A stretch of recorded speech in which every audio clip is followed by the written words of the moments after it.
Hello guys, and welcome back to our next lecture in our course on online personal branding. In this short lecture, I wanted to talk to you guys about something that I think it's not used at the proper capacity for building a personal brand.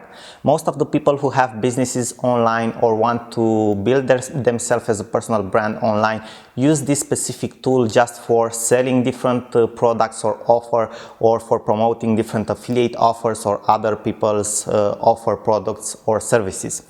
Now, I am talking about webinars, the tool that I think it's misused or not used at a proper capacity. Webinars can be very powerful, and from different specialists in internet marketing, you will find out that webinars mainly have two purposes, right? The first purpose is to sell, promote, or maybe connect an audience with a different product, service, or offer. Okay, maybe when you are launching a product, okay, in a specific niche, you are launching a webinar for presenting that product. Okay, when you want to promote an affiliate offer, you are creating a webinar for your audience, okay, where you are explaining exactly how that product works and the benefits of it and so on. Okay, but very few people are actually using webinars to educate their audience and to offer them a huge value. In that way, by offering a huge value through webinars, okay, to your audience on a specific topic, you can build yourself as an expert and as an authority in front of them. Now, let me give you an example. For example, right, you have a blog, okay, and you are in the personal development niche. I think we have talked about this niche before, but it's very popular right now.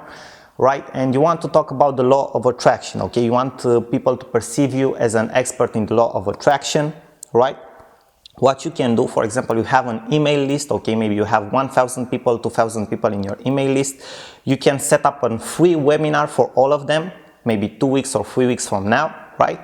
In which you can talk about some problems, okay, that people identify with the law of attraction, okay, or about some specific things that they might not know, and you know, okay, about the law of attraction. In that way, when you create the webinar, okay, when you will be in the webinar with them, my suggestion for you would be to start exactly like this. I will not sell you anything in this webinar, okay, because that's the actual truth, but I wanted to talk to you guys about a thing that I've seen in our industry that a lot of people get confused with. And you can practically start to talk to them about that specific topic, okay. That can be very effective. Why? Because people see that you are generous, okay, that you are willingly give away free value, right? And they will perceive you as an authority. Why? Because you know things that other people do not talk about in your niche, right? And we'll think that, and we'll see that you care about them, okay. One thing, maybe you do not know exactly what to talk about into a webinar, okay. You decide you want to do a webinar, okay, but you do not know exactly what topic to approach, okay, what subject to approach, what problem to approach. What you can do before the webinar or in the registration form of the webinar, okay, you can ask people what they want you to talk about. Okay, you just ask your audience which are the problems that they would like to hear about a discussion into a webinar, right?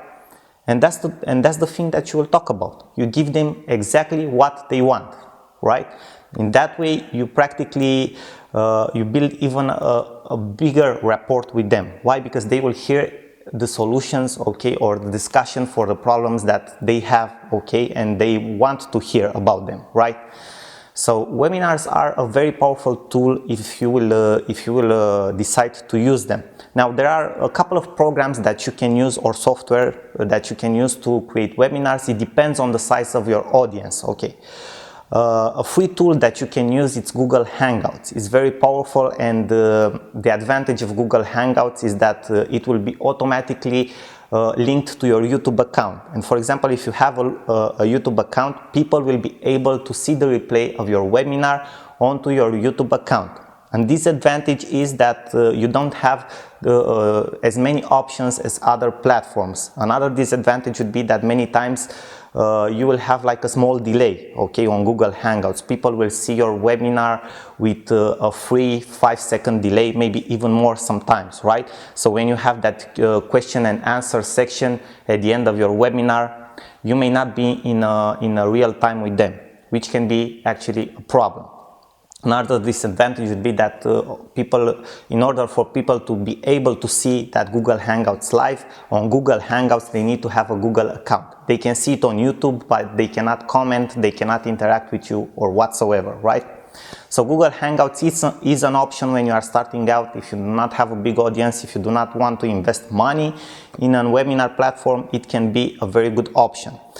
Another option that it's created around Google Hangouts, it's Webinar Jam, right? It's a very good software. We have more options for it, like a registration form and other stuff like that. You can check it out.